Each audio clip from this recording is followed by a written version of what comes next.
contemporary dealer for us on VNM.com. You do have antiques, you do have vintage, and you do your own work. So, could you describe a little bit for our viewers what that's like?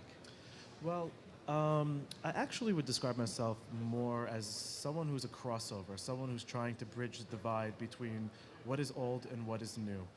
Um, for instance, I would take a piece from, let's say, mid-century or maybe a Victorian piece.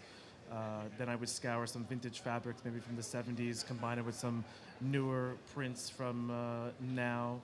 And sort of the marriage of the two, the fusion of the two creates an artistic piece that is one of a kind and has a bit of flair for the 21st century.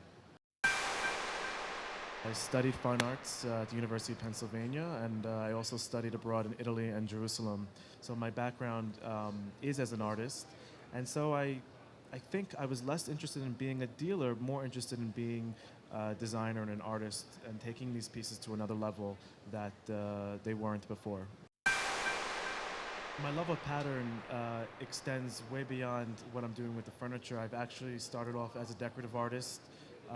So I've been doing hand-painted patterns and wall finishes for clients for many, many years.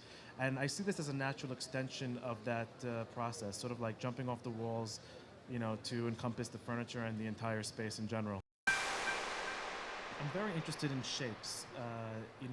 Vintage frames usually have very unusual shapes, especially mid-century pieces.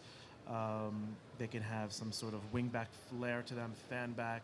And I look at patterns very carefully. I think the best design comes when you pair things that are similar in shape, but different scales. So the marriage of the similar shapes with the different scales creates sort of like a feast for your eyes to see.